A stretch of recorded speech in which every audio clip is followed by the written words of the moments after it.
Hi, it's Nero here from Investment Rise, and today I want to talk about what our big four banks think of our current economy in Australia and what it means for property prices.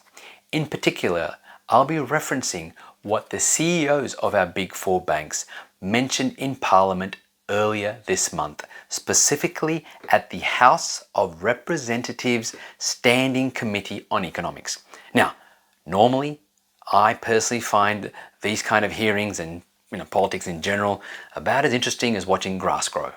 But with house prices on the rise in many areas around Australia, I think it was a really good time to watch what banks have to say about this, and in particular whether they think the price rise is sustainable.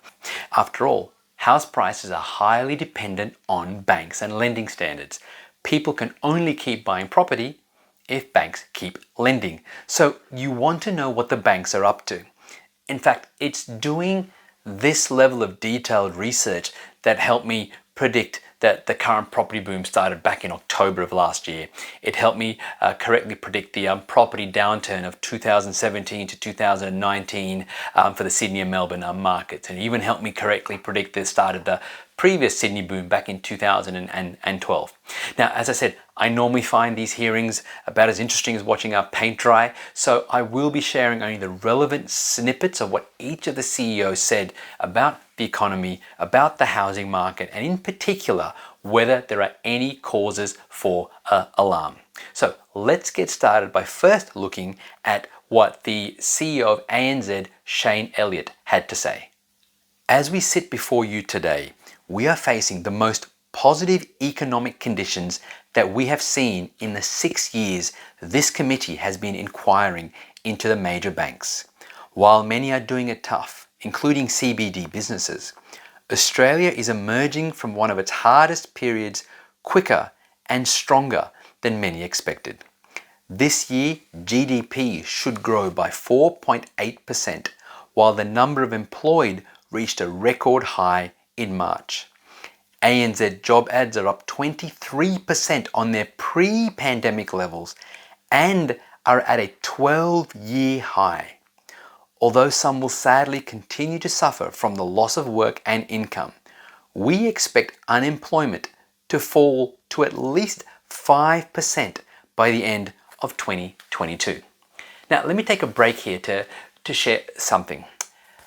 We know that the Reserve Bank of Australia Governor, Mr. Philip Lowe, has said that he wants our unemployment to drop to a level that's called full employment, which essentially to him means an unemployment rate of at least 4%, if not even closer to 3%.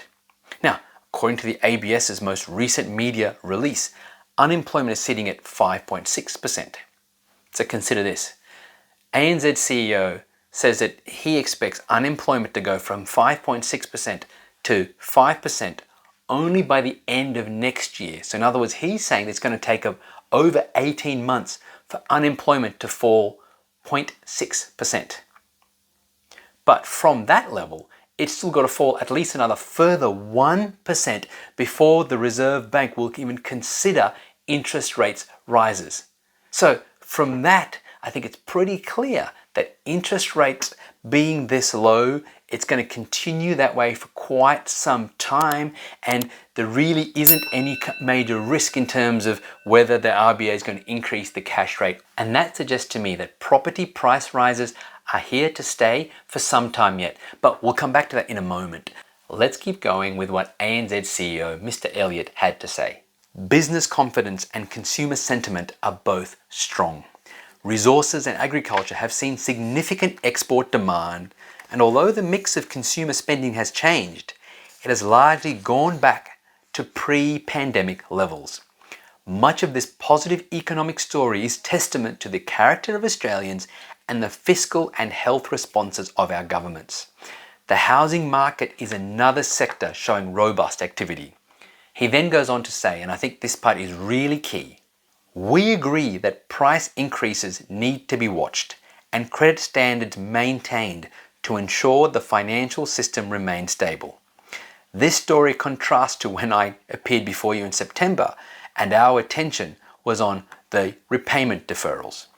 good on him for coming out and talking about how ANZ were completely wrong when they made those dire predictions for what property prices would do and how they would drop by at least 10% or more. Now, ANZ wasn't the only bank to do this. In fact, I think all four major lenders predicted that the property market would crash.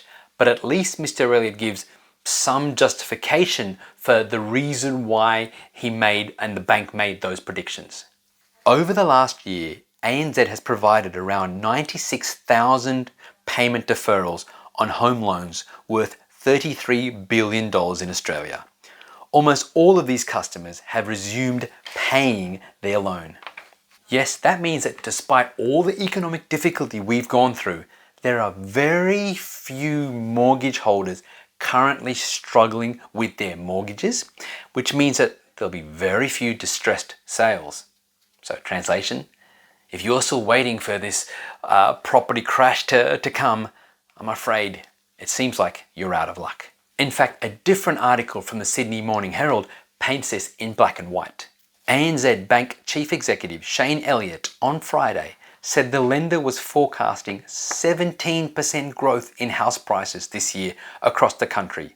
Such growth was not a cause for alarm, he said, but the market needed to be monitored closely by regulators. So put simply, ANZ sees prices rising even further and probably considerably more, and that it's no cause for alarm. These price rises are quite sustainable in our current market. But okay, that's just one bank CEO.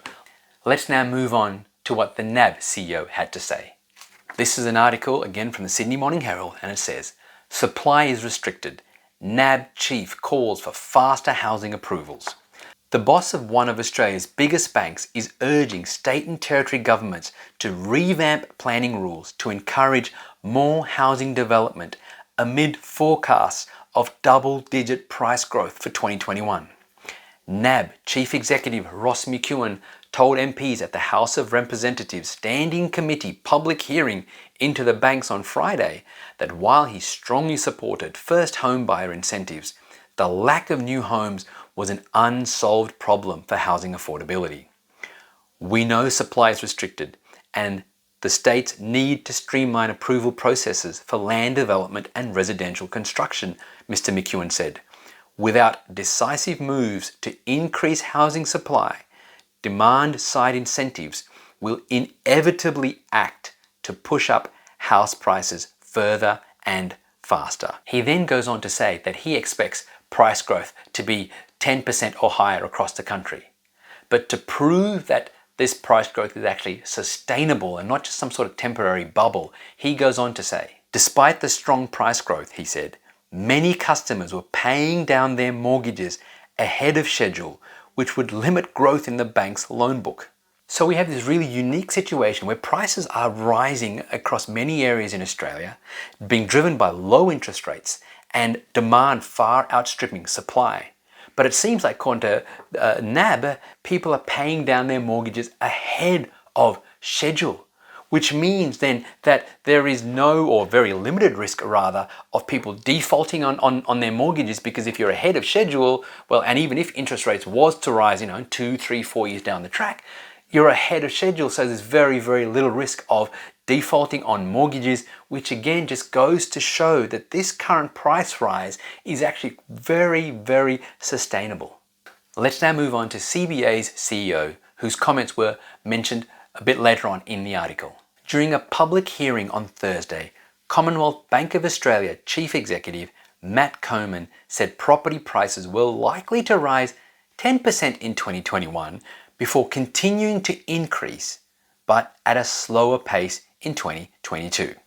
However, he said, housing supply helping affordability depended on the location and type of properties being built. So according to him, price rises are here to stay for 2021 and in 2022, but at a slightly slower rate. Now personally, I think he might be right on that. However, the slowdown in the rate of price growth will only be temporary until our borders open again and we have large amounts of overseas migration coming into the country, which will again create another wave of demand, and I believe we'll see a second steep price hike very, very soon as well. And finally, Westpac's chief executive Peter King said the bank was expecting increases of 10% in 2021 and a further 10% in 2022. So he's not expecting any slowdown in the rate of price growth in the next couple of years. Now, when you aggregate what all these four CEOs have to say, all right, and you've got to consider that these four individuals are some of the highest paid individuals in our country, and hopefully some of the most experienced when it comes to matters of finance. And all four of them see house prices continuing to increase. The only things that they're going to quibble on is how much price rises will increase, although everyone is expecting double-digit growth, and will there be any sort of slowdown next year. But regardless of that, when you consider what these four individuals have to say, also the fact that, as I said, we've got low interest rates, as one of the CEOs said, that their loan book is actually almost reducing, or the rate of growth is reducing because people are paying their mortgages ahead of schedule. It definitely looks like the price rises are here to stay for some time yet.